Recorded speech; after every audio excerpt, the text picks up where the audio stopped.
ang DOTR ang kagawaran natulog sa pansikan for the last 5 years. Madami hong ginawa. Sir, mahigit 454 projects ho ito.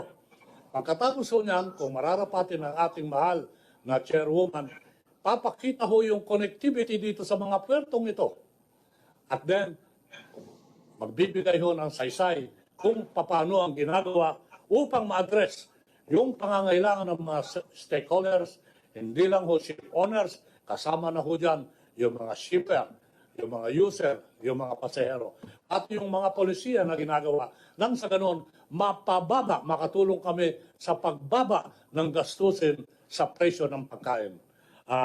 Magbibigay din ho siya ng lahat kung ano nangyayari sa Panay Island na singularly manifested by Senator Drilon at yung sa ICTSI.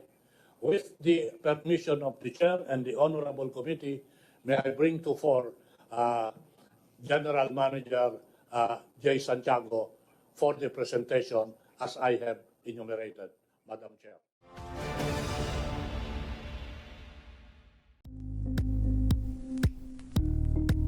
Thank you for watching Politico TV. Please like and subscribe to our channel for more videos.